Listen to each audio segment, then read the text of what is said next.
Class 11 में lesson number 2 की हम लोग जिक्र करेंगे, जिसका नाम है जीव जगत का वर्गीकरण।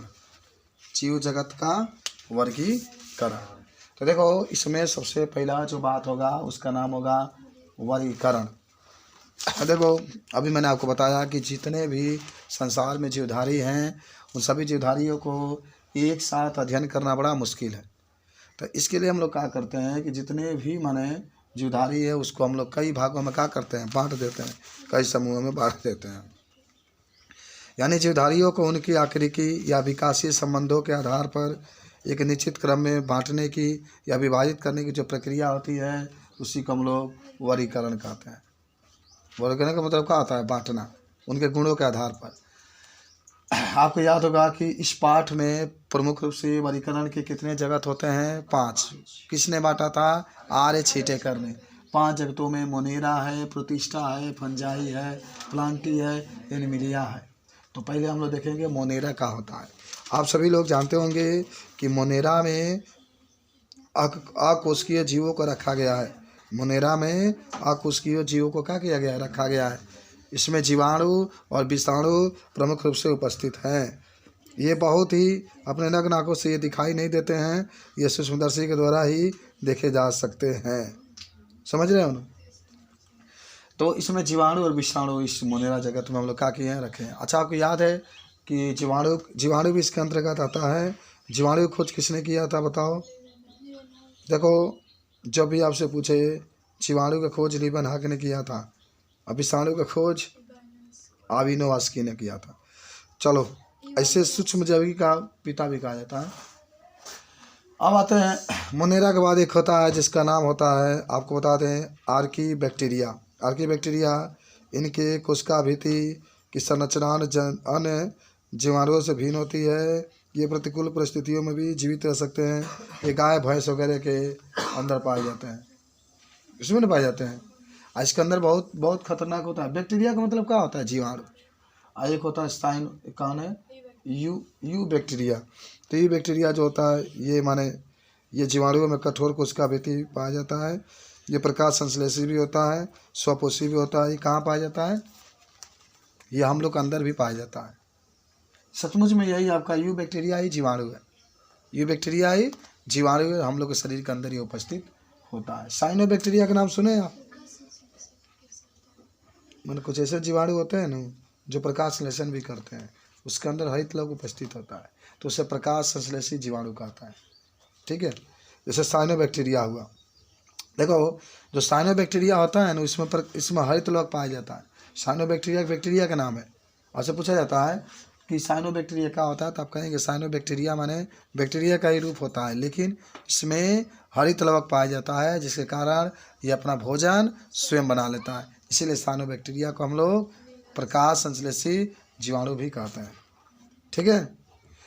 अब आपके पास है क्या है? नाइट्रोजन स्थिरीकरण। अच्छा देखियो, तो सुनो, दलहनी वाले में जानते हो ना, जैसे दलहनी का मतलब अरहर का नाम सुने होंगे आप, चना वगैरह हो गए। तो उसके जड़ों में कुछ जीवाणु पाए जाते हैं जो उन पौधों को जमीन से नाइट्रोजन को देते हैं। जमीन से किसको देते हैं? नाइट्रोजन को देते हैं। उन पौधों को आप जानते होंगे, पौधों के लिए अगर किसी पोषक तत्व की अगर ज़रूरत है तो सबसे अधिक नाइट्रोजन की ज़रूरत होती है। तो जो नाइट्रोजन स्थिरीकरण का मतलब क्या होता है कि जो दलहनी वाले पौधे हैं उसके जड़ के अंदर कुछ माने जीवाणु पाए जाते हैं। वह जीवाणु नाइट्रोजन जो होते हैं, नाइट्रोजन को पौधों को देते हैं, तो इसी को नाइट्रोजन स्थिरीकरण कहते हैं। आपको मैंने लिखाया था, अगर इसमें नहीं लिखाए होंगे तो 7वां 8वां 9वां पाठ में जरूर लिखाए होंगे कि माइकोप्लाज्मा का होता है। तो देखो, ये भी आप कहेंगे ना कि माइकोप्लाज्मा भी एक प्रकार का सूक्ष्म प्रोकैरियोटिक जीव है। प्रोकैरियोटिक मतलब जिसके अंदर कुछ भी नहीं पाया जाता है। प्रोकैरियोटिक एक प्रकार का ये जीव होता है, इसके अंदर कोशिका भित्ति नहीं पाई जाती है। ये ऑक्सीजन के बिना भी जीवित रह सकता है। ये रोगजनक जीव होता है और इनसे अनेक प्रकार की बीमारियां होती है। इसके अंदर कोशिका भित्ति नहीं पाई जाती है। माइकोप्लाज्मा के अंदर बिना ऑक्सीजन के भी जीवित रह सकता है, बिना ऑक्सीजन के भी ये जीवित रह सकता है, लेकिन ये रोग उत्पन्न करने वाला होता है। ठीक है। प्रोटिस्टा जानते होंगे, प्रतिष्ठा में अंतर्गत सभी एक कोशिकीय और यूकेरियोटिक जीवों को रखा गया है।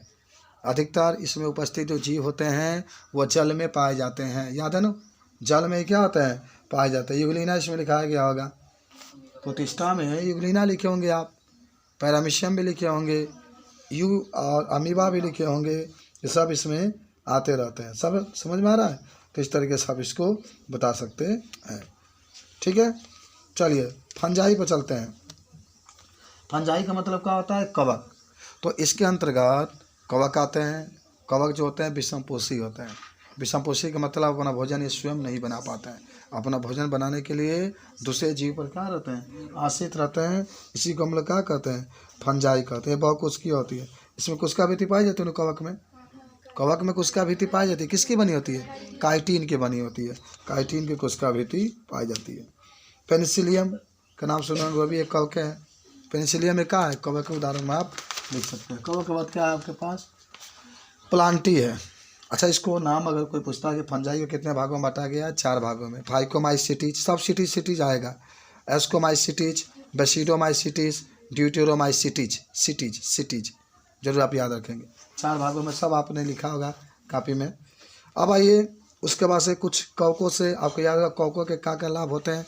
तो कवकों से हमें, कुछ कवकों को हम लोग प्रयोग भोजन के रूप में करते हैं। कुछ कवकों का प्रयोग हम लोग औषधि बनाने में करते हैं, यानी एंटीबायोटिक बनाने में। पहला जो आपका प्रतिजैविक औषधि बना था जिसका नाम क्या था, पेनिसिलिन, जिसका खोज अलेक्जेंडर फ्लेमिंग ने पेनिसिलियम नोटेटर नामक कवक से इसका मैंने खोज किया था। ठीक है, चलो जगत प्लांटी आ जाओ। प्लांटी को हम लोग उत्पादों का समूह भी कहा जाता है।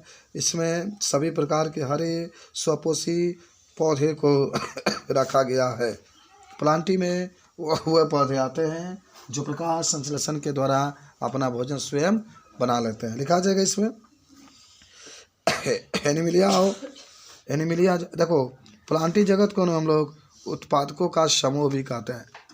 प्लांटी जगत को क्या कहते हैं, उत्पादकों का समूह कहते हैं। जो उत्पादन करता है, जो उत्पादन करता है, तो उत्पादकों का हम लोग समूह भी किसको कहते हैं, प्लांटी जगत को कहते हैं। और अगर एनिमिलिया के बारे में कोई पूछेगा तो एनिमिलिया को क्या कहा जाता है, उपभोक्ताओं का समूह। एनिमिलिया का मतलब जंतु। जंतु तो अपना भोजन स्वयं बना नहीं पाता, जो स्वयं भोजन बनाता है उसी को उत्पादक कहा जाता है।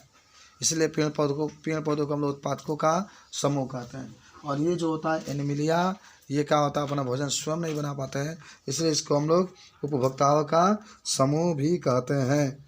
लाइकेन का उपयोग आएगा तो लिखा जाएगा औषधि बनाने में, खाने में भी करते हैं इसका प्रयोग। लाइकेन किसे कहते हैं कि जब कवक और शैवाल एक साथ अपने जीवन को क्या करते हैं, बिताते हैं।